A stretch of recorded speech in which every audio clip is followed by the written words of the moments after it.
तो जी welcome back friends. अच्छा दोस्तों, हज़रत अमीर मुआविया, इनके बारे में तो आपने ज़रूर सुना होगा। हज़रत अमीर मुआविया जो हैं वो इस्लाम के, आप ये कह लें कि मोस्ट कंट्रोवर्शियल फिगर हैं इस्लाम के अंदर, ठीक है? आप ये कह सकते हैं कि कंट्रोवर्शियल इस तरह है कि एक जो मसलिक है इस्लाम का वो कहता है कि हज़रत अमीर मुआविया की पर्सनैलिटी इस तरह थी, और एक जो ग्रोह है इस्लाम का जो मुसलमानों के अंदर वो कहता है कि हज़रत अमीर मुआविया जो है उनकी पर्सनैलिटी ये थी। हज़रत अमीर मुआविया कैसे थे, कब, कहाँ पैदा हुए, उनकी पर्सनैलिटी कैसी थी, उन्होंने कितने ग़ज़वात में हिस्सा लिया, इस्लाम से पहले उनकी क्या हिस्ट्री थी, इस्लाम के बाद क्या हिस्ट्री थी, कब इस्लाम कबूल किया, और इसके बाद उनकी फतूहात क्या थी, उन्होंने कौन-कौन सी विक्ट्रीज़ हासिल की, उन्होंने कौन से ऐसे इनिशिएटिव्स लिए जो आज भी चल रहे हैं। और इसके अलावा हम बात करेंगे कि हज़रत अमीर मुआविया और हज़रत अली रज़ी अल्लाह तआला अन्हु की यहाँ पे लड़ाई क्या थी, कौन-सी जंगें हैं उनके दरमियान, और इस्लाम को उनका क्या खमियाज़ा भुगतना पड़ा, और उसके बाद एक्चुअल में लड़ाई किस चीज़ की थी इन दोनों इस्लामिक फिगर्स जो हैं इनके बीच में। और फिर हम ये भी देखने की कोशिश करेंगे कि इसके ऊपर, इस्लाम के ऊपर या मुसलमानों के ऊपर आज तक क्या इम्पैक्ट पड़ रहा है, और इस्लाम में खसूसी तौर पे मुसलमानों के अंदर और ज़्यादा खसूसी तौर पे पाकिस्तान के जो मुसलमान हैं, यहाँ पे आप ये कह सकते हैं कि जो शिया और सुन्नी का जो अलग-अलग ग्रुप है, वो इसके ऊपर कितना इम्पैक्ट डाल रहा है आज के दौर में भी, कि हज़रत अमीर मुआविया को लेके कुछ लोग बहुत ज़्यादा एक्सट्रीम पे चले जाते हैं और कुछ लोग जो है ना वो दूसरी एक्सट्रीम पर चले जाते हैं। ये तमाम चीज़ें हम डिस्कस करेंगे। ये मैं आपको पहले से एक जो है ना वो डिस्क्लेमर दे सकता हूँ कि हम जो है ना वो कोई यहाँ पे उनकी मतलब ऐसी कुछ चीज़ें डिस्कस नहीं करेंगे, हम इसका तनकीदी जायज़ा लेंगे हज़रत अमीर मुआविया का, कि वो मतलब एज़ अ रूलर कैसे थे, एज़ अ हुक्मरान कैसे थे, पॉलिटिशियन कैसे थे, सिपहसालार कैसे थे, और इस्लाम के लिए उन्होंने क्या कुर्बानियाँ दी, हम इन चीज़ों का ज़िक्र करेंगे। वहाँ पे हम, यहाँ पे हम जो है ना कोई उनकी जो कंट्रोवर्सीज़ है ना वो ज़्यादा नहीं हम खोलेंगे, ठीक है? ना ही हम उस पे डिस्कस करेंगे, हमारे लिए वो भी सहाबा का दर्जा रखते हैं। हम उनमें मानने वाले हैं कि हज़रत अमीर मुआविया जो है नबी सल्लल्लाहु अलैहि वसल्लम के साथी थे, सहाबा की लिस्ट में आते हैं, और बड़े जलील कदर सहाबा में आते हैं, और सहाबा जो है वो नबी सल्लल्लाहु अलैहि वसल्लम के जो भी हैं, अल्लाह ताला उनसे राज़ी है, और हम उनके बीच में जो भी आपस में क्लैश है उनको यहाँ पे डिफाइन नहीं कर सकते, और ना हमारा कोई ऐसा मकसद है। ये पूरा का पूरा डिस्क्लेमर है। देखें, हज़रत अमीर मुआविया इनका जो आप कह सकते हैं कुनियत थी ना, जैसे अरबों में एक कुनियत होती थी, जैसे उल्टा नाम जिसको उर्फ बोलते हैं आज भी, ठीक है? फीका, जाफा, मामा, इस तरह के आज भी जैसे पाकिस्तान में चलते हैं, तो उनकी जो कुनियत थी ना वो अब्दुर रहमान थी, ठीक है? हज़रत अमीर मुआविया जो है ये पैदा हुए थे 602 में, 602 ईस्वी में पैदा हुए थे, फतह मक्का से काफ़ी देर पहले, ठीक है? अब ये जब इस्लाम लेके आए, तो उसके बाद इस्लाम लाने से पहले आपको मैं थोड़ा-सा इनकी हिस्ट्री बता दूँ कि इनका ख़ानदान क्या था। ये, इनके वालिद का नाम था हज़रत अबू सुफ़ियान। हज़रत अबू सुफ़ियान जो थे वो, आप ये कह सकते हैं कि इस स्टार्ट में इस्लाम के बहुत बड़े दुश्मन थे, और हज़रत अबू सुफ़ियान जो है वो मक्का के बहुत बड़े-बड़े सरदारों में उनका नाम जाना जाता था। इस्लाम के अंदर अरब में 2 बड़े कबीले थे, एक बनु हाशिम था और एक बनु उमैया था। बनु उमैया जो है वो सियासत, पॉलिटिक्स, पढ़ाई-लिखाई, जंगी, नेज़ाबाज़ी, ठीक है, अरबी ज़ुबान में ख़तो-ख़ताबत, इसके ऊपर अबूर रखता था, तिजारत पे अबूर रखता था, ठीक है? और बनु हाशिम जो है ना वो दूसरी साइड पे अबूर रखता था। ये 2 मेजर कबीले थे अरब के अंदर, ठीक हो गया? अब जो मेजर कबीले में बनु उमैया था, ये उनसे, उस बनु उमैया के ख़ानदान से ताल्लुक़ रखते थे हज़रत अमीर मुआविया, इसीलिए उनको मुआविया की खिलाफत का स्टार्ट भी कहा जाता है, जो कि मैं आगे चल के ज़िक्र करूँगा। तो अभी जो हम स्टार्ट कर रहे हैं वो ये है कि ये इनका ख़ानदान है। इनके वालिद का नाम मैंने आपको बताया हज़रत अबू सुफ़ियान थे, ठीक है? और इस्लाम के बहुत बड़े मुखालिफ थे स्टार्ट में, लेकिन बाद में इन्होंने इस्लाम कबूल किया, वो भी आगे चल के बात करेंगे। उसके बाद इनकी जो वालिदा का नाम था, उनका नाम था हिंदा बिन्त अतबा, ठीक है? वो भी एक जो है ना वो अरब की बहुत बड़ी कबीले की जो है ना वो बाअसर खातून थी, जो कि इनकी वालिदा थी, ठीक हो गया? हज़रत अमीर मुआविया को स्टार्ट में ही आप ये कह सकते हैं कि इन्होंने अरबी ज़ुबान में जो है ना अबूर हासिल किया, इन्होंने ख़त-ओ-किताबत में अबूर हासिल किया, और इन्होंने पढ़ाई-लिखाई में और जो उस टाइम के फ़नून लतीफ़ा थे उसमें अबूर हासिल किया, और आप ये कह सकते हैं कि एक उस टाइम बड़ा मतलब स्ट्रॉन्ग बंदा माना जाता था कि यार ये बनु उमैया का खानदान का ये जो बंदा है ये इतना पढ़ा लिखा है और वो भी अरब में। और उस टाइम जब अरब में कोई पढ़ाई लिखाई का रवाज नहीं था बल्कि जाहिलियत का दौर था। तो हजरत और आपको आपने तारीख की किताबों में ये भी पढ़ा है कि अरब में कोई पढ़ाई लिखाई का रवाज नहीं था और चंद लोग थे जो कि मतलब पढ़ना लिखना जानते थे, जिनमें हम हजरत अमीर मुआविया का नाम भी याद किया जाता है। ठीक है, ये तो इनकी थोड़ी सी इंट्रोडक्शन हिस्ट्री थी। उसके बाद इनका बचपन गुजरा और उसके बाद इस्लाम आहिस्ता आहिस्ता फैलता गया इनके खानदान का। लेकिन इनके जो वालिद हैं हजरत अबू सुफियान, वो इस्लाम के बहुत बड़े दुश्मन थे। जब इन्होंने इस्लाम कबूल कब किया, इन्होंने इस्लाम कबूल किया फतह मक्का के दौरान। ठीक है, फतह मक्का जो है वो आप ये कह सकते हैं कि जब हुआ, फतह मक्का एक ऐसी जंग थी जिसमें बगैर किसी तलवार चले, हथियार चले, हजरत मोहम्मद सल्लल्लाहु अलैहि वसल्लम ने फतह मक्का किया और जितने भी बड़े बड़े इस्लाम के दुश्मन थे, मुखालिफ थे, उनको आप ये कह सकते हैं कि इस्लाम कबूल किया उन्होंने। की इस्लाम को मुतासिर होके जब उन्होंने कबूल किया, तो आप ये कह सकते हैं कि उन कबूल करने वालों में हज़रत अबू सुफ़ियान और उनका ख़ानदान भी शामिल था। ठीक है? हज़रत अबू सुफ़ियान उस टाइम भी जो है ना वो बहुत बड़े जंगजू थे और कबीले अपने के सरदार थे, ठीक है? कुरैश की तरफ से। तो जब इन्होंने इस्लाम कबूल किया तो इनकी बीवी जो थी हिंदा बिन्त अतबा, उन्होंने भी इस्लाम कबूल किया, हज़रत अबू सुफ़ियान ने भी किया और हज़रत अमीर मुआविया ने भी इस्लाम कबूल किया। अब यहाँ पे मैं आपको एक चीज़ और बताता चलूँ, हज़रत अमीर मुआविया के बारे में काफ़ी सारी बुक्स में ये भी आया है हिस्ट्री के अंदर, और ये मुसलमानों के जो कुछ ग्रोह है ना वो लिखते हैं। अभी मुझे नहीं पता है कि कौन-सी बुक ठीक है, लेकिन आपने खुद जज करना है कि क्या चीज़ यहाँ पे ठीक है और क्या नहीं है। हमने जो आज तक बुक्स में पढ़ा है वो ये है कि इनके ख़ानदान और हज़रत अमीर मुआविया ने फ़तह मक्का के दौरान इस्लाम कबूल किया और ये वो लोग नहीं हैं जो कि अर्ली इस्लाम कबूल करने वालों में है। ठीक हो गया? लेकिन दूसरी तरफ जो मुसलमानों का एक ग्रोह है वो ये कहता है कि हज़रत अमीर मुआविया ने फ़तह मक्का से 2 साल पहले इस्लाम कबूल किया। ठीक हो गया? गो के इस्लाम कबूल इन्होंने फ़तह मक्का के वक़्त किया, लेकिन इनके अंदर इस्लाम की जो जद्दोजहद थी, जो इस्लाम के बारे में उनसियत थी, वो शुरू से ही थी जब हज़रत सल्लल्लाहु अलैहि वसल्लम ने नबुव्वत का ऐलान किया। और इस चीज़ का ज़िक्र या सबूत ऐसे आपको मिल सकता है कि जब आपको पता है अर्ली इस्लाम फैल रहा था तो ग़ज़वा बदर हुआ, ग़ज़वा हिंद हुआ, ग़ज़वा खंदक हुआ, अहद हुआ। ये जितने भी ग़ज़वात हुए नबी सल्लल्लाहु अलैहि वसल्लम ने लड़े मुसलमानों के खिलाफ, सॉरी कुरैश के खिलाफ या हिंदू जो कुफ़ार थे उस टाइम के उनके खिलाफ, कुफ़ार मक्का के खिलाफ लड़े। तो उसमें होता ये था कि हज़रत अबू सुफ़ियान और उनका ख़ानदान यानी कि उनके बेटे यज़ीद और उनके जो बेटे दूसरे हैं हज़रत अमीर मुआविया, ये बिल्कुल भी शामिल नहीं होते थे। गो के हज़रत अबू सुफ़ियान शामिल होते थे, लेकिन हज़रत अमीर मुआविया उन जंगों में शामिल या उन ग़ज़वात में शामिल नहीं होते थे। उन्होंने डायरेक्ट कभी नबी सल्लल्लाहु अलैहि वसल्लम या सहाबा के साथ आके लड़ाई नहीं की। तो ये एक वाज़ेह सबूत है कि वो इस्लाम की तरफ राग़िब थे स्टार्ट से ही, लेकिन इस्लाम की अपॉर्च्युनिटी वो अपने घर वालों से बहुत ज़्यादा दूर थे, बहुत ज़्यादा डरते थे, इस वजह से उन्होंने इस्लाम से थोड़ी दूरी रखी और फ़तह मक्का पे जब उनके ख़ानदान ने इस्लाम कबूल किया, तो फिर वो भी बगोशा इस्लाम हो गए। ये उनके फ़तह मक्का के इस्लाम कबूल करने की कहानी है। इस्लाम कबूल करने के बाद आपको पता है मैंने जैसे बताया कि हज़रत अमीर मुआविया पढ़े-लिखे थे, बहादुर थे, अपने ख़ानदान का नाम रोशन करने वाले थे और हज़रत अबू सुफ़ियान इनके बारे में जब ये पैदा हुए थे, तो उसी टाइम कहते थे कि ये मेरा बेटा बड़े सर वाला है और ये एक दिन अपने कबीले का नाम रोशन करेगा और ये बड़ा होकर मेरी तरह जंगजू बनेगा। ये इस तरह के अल्फाज थे उनके। तो बिल्कुल हज़रत मोहम्मद सल्लल्लाहु अलैहि वसल्लम के दौर में जब इन्होंने इस्लाम कबूल किया फ़तह मक्का के बाद, तो ये पढ़े लिखे थे, तो हज़रत मोहम्मद सल्लल्लाहु अलैहि वसल्लम ने इनको सबसे पहली जो ज़िम्मेदारी दी इस्लाम के लिए, वो कातिब वही बनाया इनको और खताबत जो है वो आगे पीछे लेके जाते थे, उसका निज़ाम इनके हैंडल किया और ये 2 मेजर रिस्पॉन्सिबिलिटीज़ थी आप ये कह सकते हैं जो कि हज़रत मोहम्मद सल्लल्लाहु अलैहि वसल्लम ने इनको दी, जिससे इनका रुतबा और बुलंद हुआ। क्योंकि इनका जो है आप ये कह सकते हैं कि फ़तह मक्का पे ऐसा हुआ था कि नबी सल्लल्लाहु अलैहि वसल्लम को पता था कि ये अपने ख़ानदान के कबीले के सरदार हैं, कुरैश के बड़े लोग हैं। तो हज़रत मोहम्मद सल्लल्लाहु अलैहि वसल्लम ने इनके इनके स्टेटस के मुताबिक जो है ना इनको एक इस्लामी फ़ौज का लश्कर बना के दिया और वहाँ पे इनकी सरबराही करते थे और इनकी सरबराही जो है हज़रत अबू सुफ़ियान को देते थे और कभी जो है ना वो हज़रत अमीर मुआविया को देते थे और कभी यज़ीद बिन सुफ़ियान को देते थे जो कि इनके बेटे थे दूसरे, बड़े बेटे थे।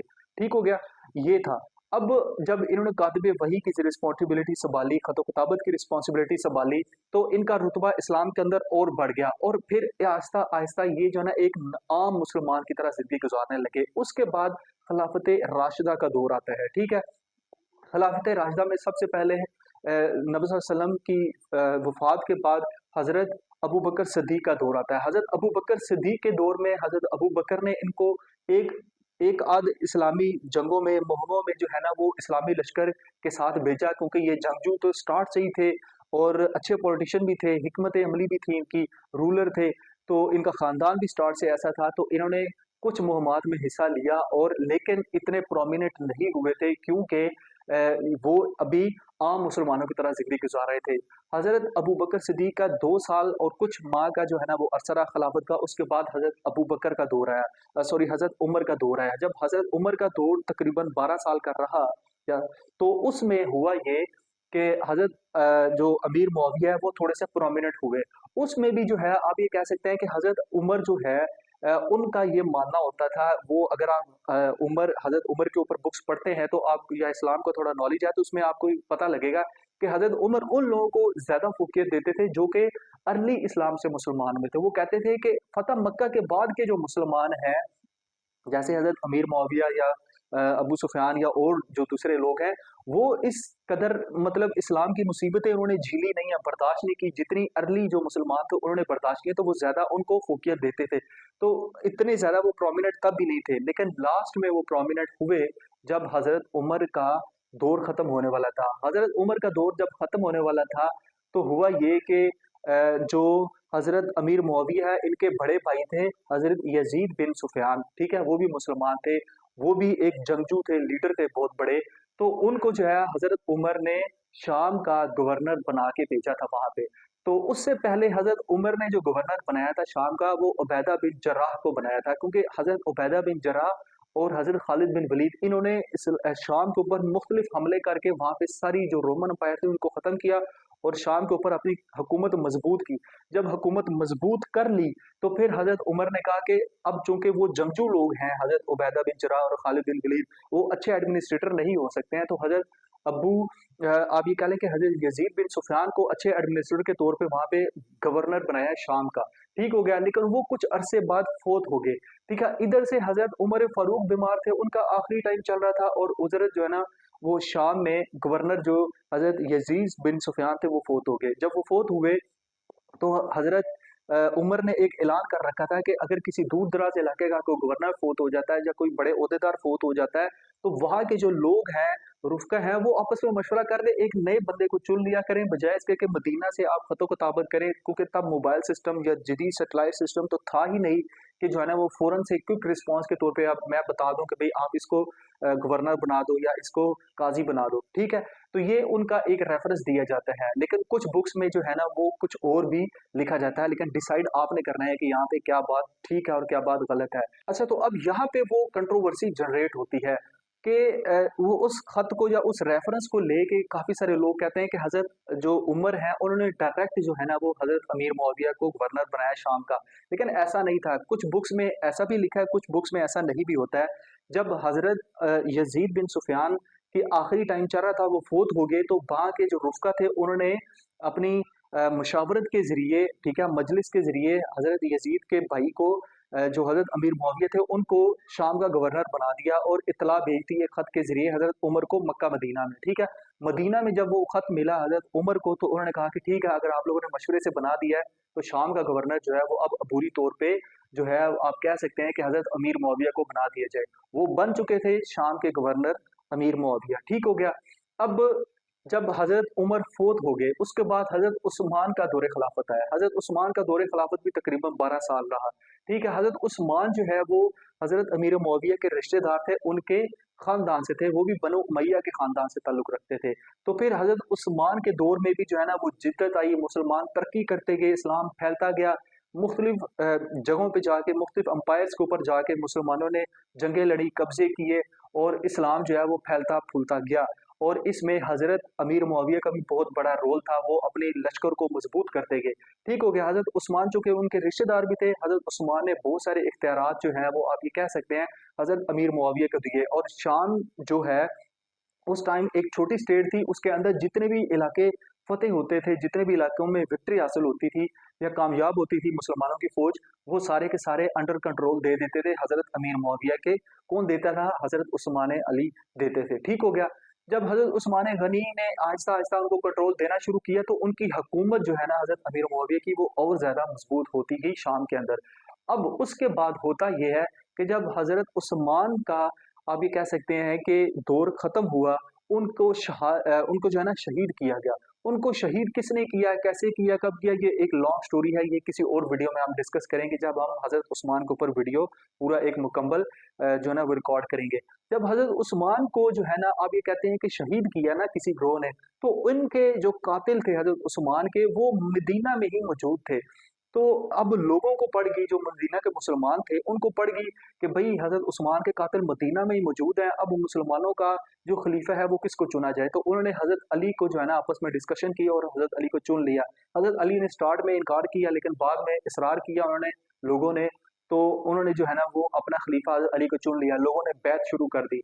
लेकिन हजरत अमीर मुआविया ने बैत नहीं की। उनकी एक वजह थी, वो ये थी कि आप ये कह सकते हैं कि हज़रत अमीर मुआविया जो है वो हज़रत अली को कहते थे कि मैं तुम्हारी बैत तब करूँगा, एज़ आपको खलीफा तब मानूँगा जब आप हज़रत उस्मान के कातलों को सज़ा देंगे। और हज़रत उस्मान के जो कातिल हैं वो इस टाइम मदीना में हैं, उनको पकड़ना कोई मुश्किल नहीं है। इस बात के ऊपर उनका दोनों का यहाँ से झगड़े की स्टैंड होती है, और आज तक शिया मुसलमान या शिया सुन्नी जो है ना फसादात वो आज तक यहाँ पे चलते आ रहे हैं, और ये बिल्कुल किसी से ढकी छुपी बात नहीं है। ठीक हो गया। जब उन्होंने कहा कि हज़रत उस्मान मेरे रिश्तेदार भी हैं, आप उनके कातिलों को सज़ा दें, पकड़ें, मदीना में मौजूद हैं, किसास करें। हज़रत अली ने कहा कि नहीं, पहले हम जमहूरियत को मुस्तहकम करेंगे, हम पहले खिलाफत को मुस्तहकम करेंगे। वो इसलिए क्योंकि खिलाफत जो है वो दर-बदर हो रही है, लोग अंदर से ही ख़वारिज बन रहे हैं, लोग जो है ना वो अंदर से ही एक दूसरे की टांगें खींच रहे हैं, तो हम पहले खिलाफत को मजबूत करेंगे, उसके बाद कातिलों को पकड़ के सज़ा देंगे। लेकिन हज़रत अमीर मुआविया ने इस सिनेरियो से, इस स्टांस से जो है ना वो एग्री नहीं किया, और उन्होंने जो है ना वो एक किस्म का ऐलान जंग किया, और उनके साथ हजरत अली के साथ बैत नहीं की। इतने में होता ये है कि जंगे जमल स्टार्ट होती है। जंगे जमल एक्चुअल में क्या है? जंगे जमल जो है ना इसका डायरेक्ट ताल्लुक नहीं है हजरत अमीर मुआविया से, लेकिन ये एक्चुअल में है क्या? एक्चुअल में ये है कि हजरत जुबैर और हजरत तलहा रजी अल्लाह तआला अन्हु जो है ना, ये दो सहाबा थे, बहुत बड़े जलील कदर साहब है। इन्होंने भी जोर डाला हजरत अली पे, और हजरत आयशा रजी अल्लाह तआला ने भी जोर डाला हजरत अली पे कि आप जो है वो हजरत उस्मान के कातलों को पकड़ें, लेकिन इन्होंने नहीं किसी की सुनी।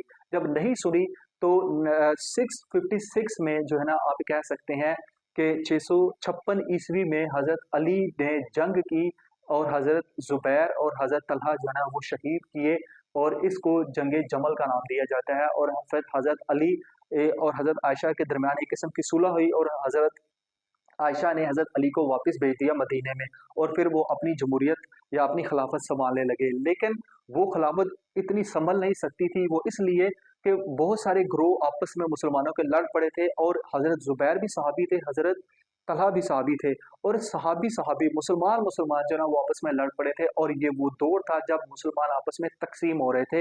हजरत उस्मान, हजरत अबू बकर सिद्दीक और हजरत उमर के दौर के बाद जहाँ पे आके मुसलमानों के अंदर क्लैश और दरारें पड़ी, और मुसलमान आपस में लड़ने लग पड़े। यहाँ तक तो आपको स्टोरी समझ आ गई। उसके बाद होता यह है कि 656 में जंग जमल हुई, हजरत जुबैर और हजरत तलहा शहीद हो गए।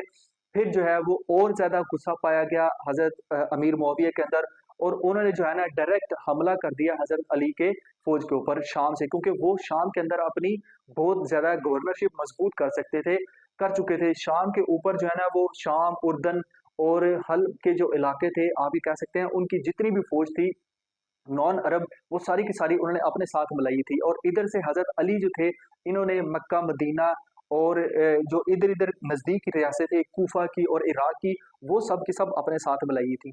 तो दो मुसलमानों के बड़े फिगर्स जो है ना वो आपस में टकरा गए, और उस जंग को नाम दिया जाता है जंग सफीन। ठीक है। और ये हुई थी 657 ईस्वी में। ठीक है, 657 ईस्वी में ये जंग होगी। और इसमें तकरीबन आखिरी 3 दिन का जो मार्का था वो इतना बड़ा हुआ कि इसमें हजारों मुसलमान शहीद हुए, इधर से भी मुसलमान शहीद हुए, इधर से भी मुसलमान शहीद हुए। और आखिरकार जो हजरत अली की फौज थी वो जीतने लगी, एंड पे बिल्कुल जीत रही थी। तो हजरत अमीर मुआविया की फौज ने जो है ना वो नेज़े खड़े कर दिए कुरान पाक के ऊपर और कहा कि हम सुलह करना चाहते हैं, और फिर हज़रत अली को उकसाया गया, हज़रत अली को कहा गया कि आप सुलह कर मजबूर किया गया। हज़रत अली की फ़ौज के अंदर से कुछ लोग ऐसे थे जो कि कहते थे कि हम जंग नहीं करेंगे और इनके साथ आप सुलह करें, जिनको आज ख़वारिज का नाम दिया जाता है, ठीक है? हज़रत अली ने मजबूर होके वो सुलह की, और सुलह करके फिर जो है वो उसके अंदर एक मुआहदा हुआ, और उस मुआहदे में ये लिखा गया कि हज़रत अली जो है अपनी खिलाफत छोड़ देंगे, ठीक है? और ये खिलाफत जो है वो हज़रत हसन के हवाले करेंगे। लेकिन हुआ ये कि 661 ईस्वी में जो है ना वो इतने हालात ख़राब हो चुके थे, और उधर से अमीर मुआविया जो है वो शाम का पूरा एक हुक्मरान बन चुके थे। तो वो अपने आप को इतना स्ट्रॉन्ग कर चुके थे कि उन्होंने जो है ना हज़रत हसन की भी खिलाफत को नहीं माना। हज़रत हसन रज़ी अल्लाह तआला जब खिलाफत पे बैठे, तो कुछ माह ही जो है ना वो आप कह सकें कि वो रह सके इस खिलाफत के मनसब पे।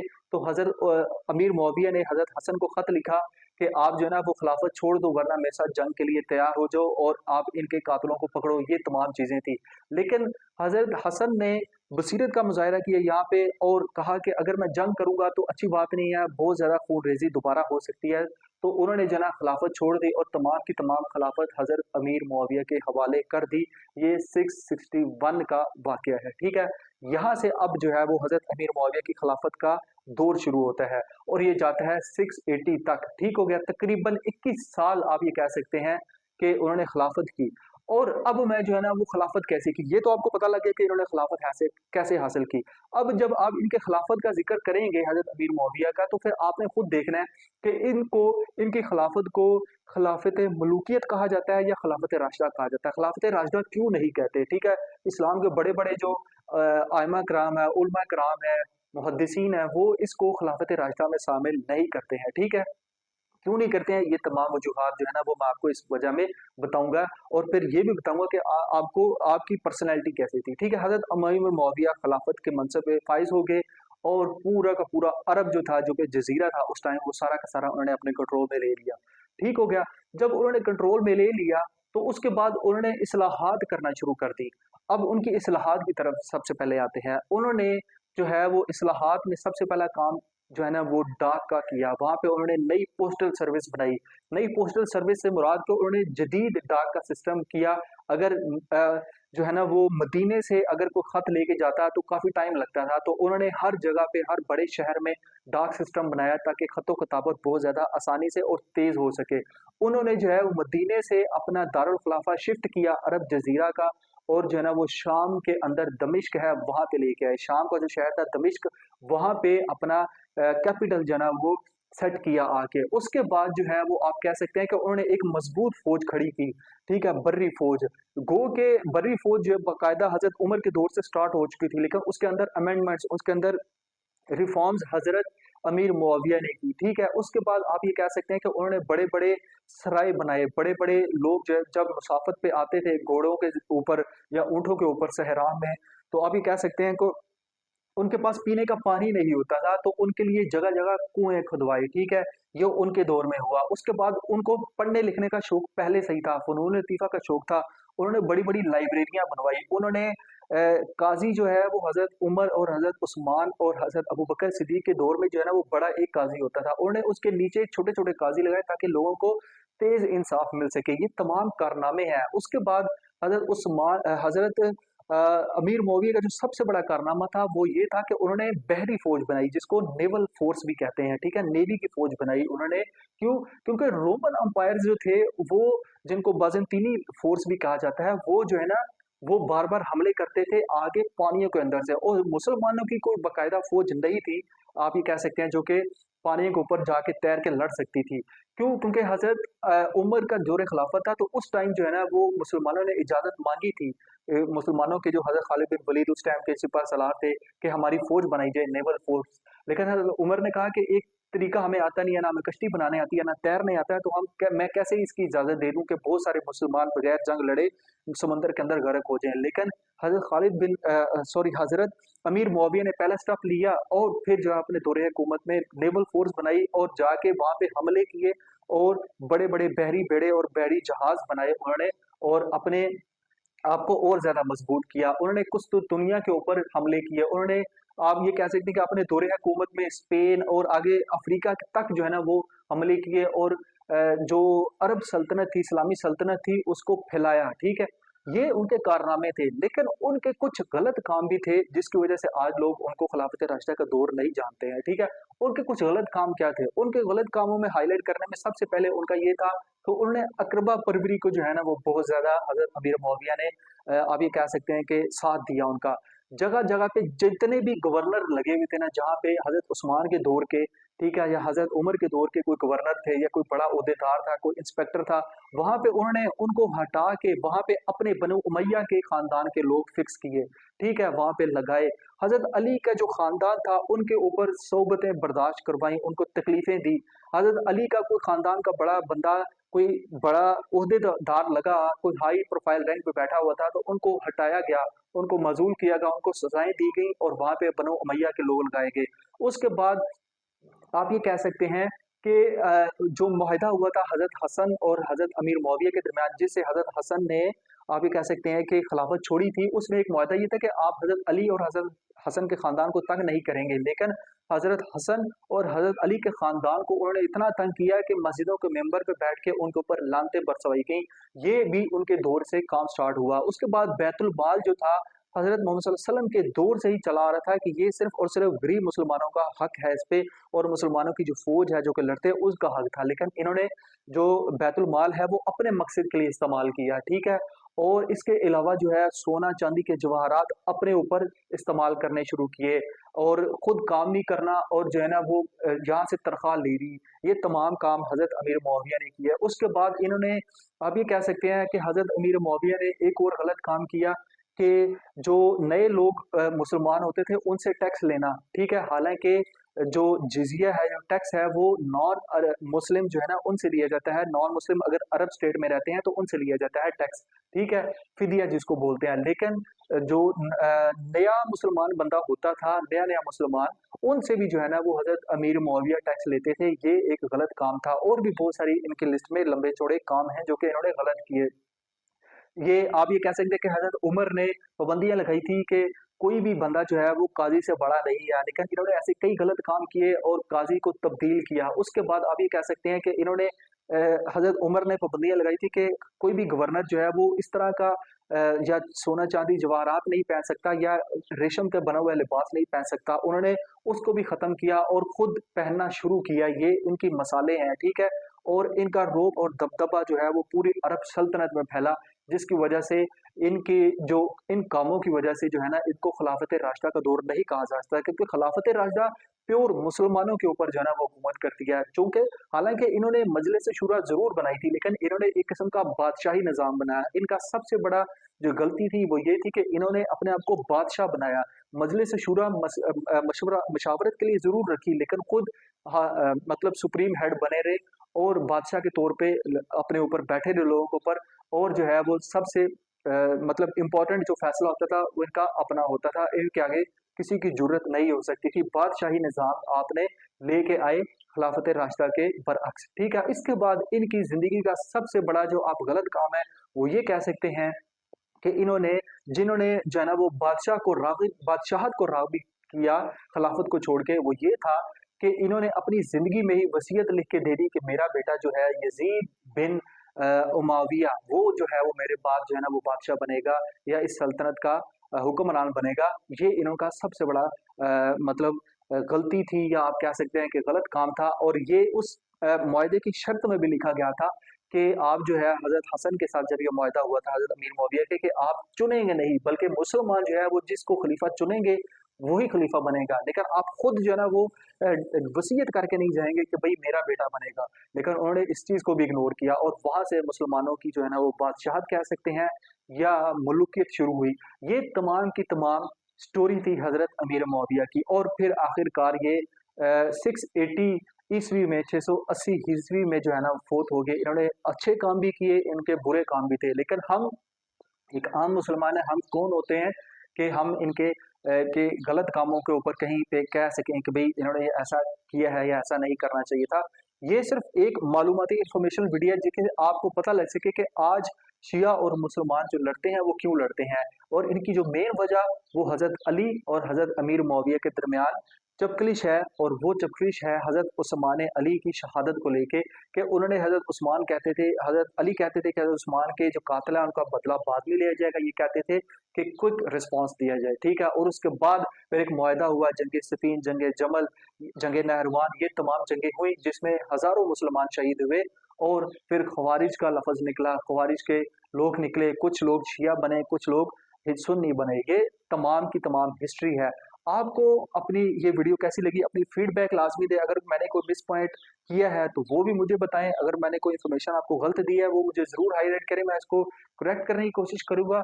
और इंशाल्लाह मुझे कोई टॉपिक सिलेक्ट करें जिसके ऊपर मैं नेक्स्ट वीडियो बनाऊं। अपनी फीडबैक जो है ना वो लाजमी दिए, ये हमारे लिए इंस्पिरेशनल चीज है। तो आपको हजरत अमीर मुआविया की पर्सनैलिटी कैसी लगी, आपने लाजमी फीडबैक में बताना है। तो इंशाल्लाह आपको किसी नेक्स्ट टॉपिक में मिलते हैं। अल्लाह।